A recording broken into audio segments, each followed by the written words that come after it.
There are games that entertain you, there are games that challenge you, and then there are games that reach into something darker, something you didn't know was sitting inside you, and pull it out into the light. Fear and Hunger is that kind of game, and most people who finish it wish at some point that they hadn't started. So let's talk about why. Fear and Hunger is a Finnish indie RPG released in 2018 by a solo developer named MIRO HAVERINEN. It was built quietly, published without fanfare, and found its audience slowly, through word of mouth, through people sharing screenshots they couldn't quite explain, through a kind of horrified fascination that spread from one corner of the internet to another. On the surface, it looks like an old-school RPG, turn-based combat, pixel art, a dungeon to explore. But within the first 10 minutes, you understand that what you're playing is not a game in the traditional sense. It's more like a trap, a philosophical experiment dressed as entertainment. The premise is simple. You descend into a place called the Dungeons of Fear and Hunger, a prison beneath a forgotten city where the worst of humanity has been sent to die, and where something older and darker has been living for longer than anyone can remember. Your goal, loosely, is to reach the bottom. Your odds of survival are almost zero, and the game makes absolutely no attempt to pretend otherwise. You will die, repeatedly, brutally, without warning and without apology. A character you spent an hour building can be killed in a single turn by something you didn't see coming. Limbs can be severed. Sanity degrades. Resources are so scarce that every decision carries a weight most games never come close to. This isn't difficulty for its own sake. It's a design philosophy. MIRO HAVERINEN built a world where the player is not special, where no amount of skill, preparation, or luck guarantees survival, where the dungeon does not care about you, and neither do the gods inside it. Now let's talk about what the game looks like, because the aesthetics of Fear and Hunger are as deliberate as everything else about it.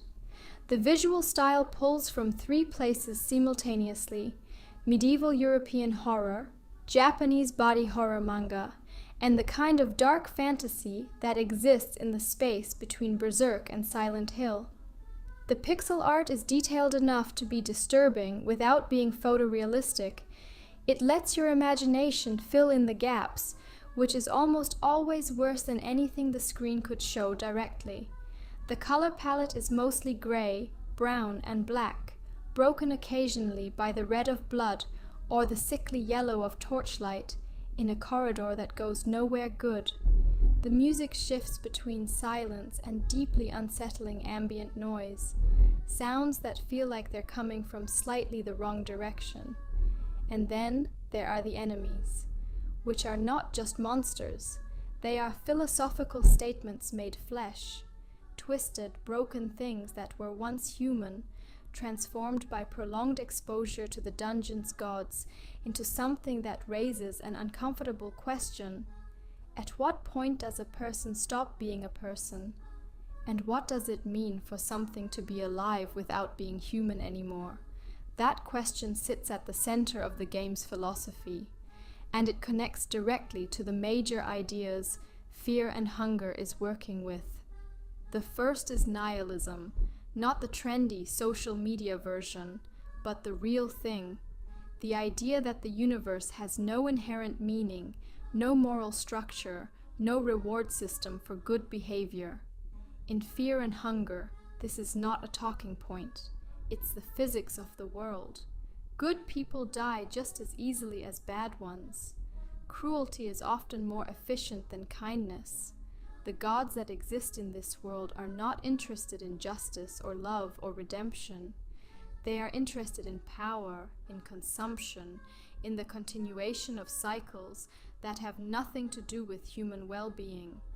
MIRO HAVERINEN was heavily influenced by a philosophical tradition called pessimism, specifically the work of thinkers who argued that consciousness itself is a burden. that awareness of one's own suffering is worse than not existing at all. The dungeon in Fear and Hunger isn't just a location, it's an argument. It says, this is what the world looks like when you remove the comfortable illusions. The second major theme is freedom, and how terrifying it actually is. In most games, freedom means options, more paths, more choices, more ways to win. In Fear and Hunger, freedom means responsibility with no safety net. Every choice you make is yours, every death is yours. The game gives you almost no guidance because guidance would imply that someone, somewhere, cares about your outcome. The dungeon makes it clear from the beginning. No one is coming to help you. What you do with that information is entirely up to you. This maps almost directly onto existentialism, specifically the Sartrean idea that freedom is not a gift, but a burden, that being truly free means being truly responsible, that the absence of a God who cares about you is not comforting, it is terrifying, and the correct response to terror is not paralysis, it's action, however imperfect, however costly. The third theme is the nature of gods, and what it means to worship something that doesn't love you back. The gods in Fear and Hunger are real. They exist, they have power, they interact with the world, but they are not good. They are not evil either, in any human sense. They simply are, ancient, indifferent, vast, and the humans who worship them do so not because the gods offer salvation, but because proximity to something that powerful feels like meaning, even if that meaning is borrowed, even if it costs everything. This is one of the sharpest things the game says.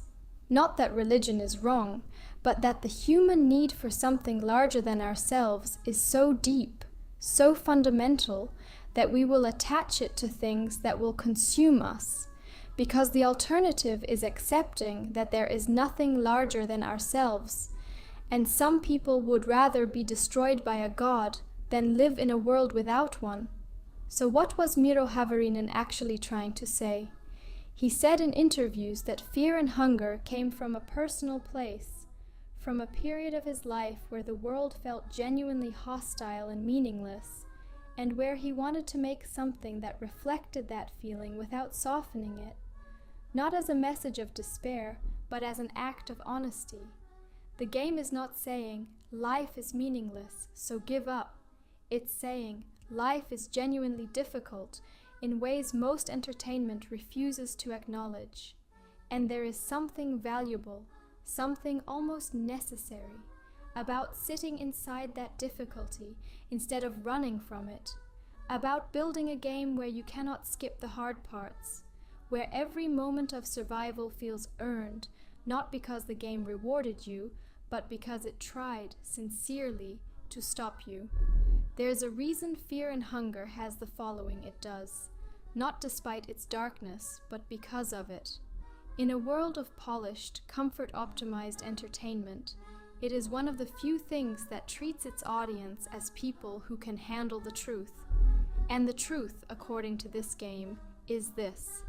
The dungeon is real. It has always been real. It looks different for every person, but the darkness at the bottom, the indifferent gods, the resources that run out too soon, the body that fails before the will does, these are not fantasy. They are the things we build fantasy to help us forget. Fear and Hunger doesn't let you forget, and that somehow makes it one of the most honest games ever made.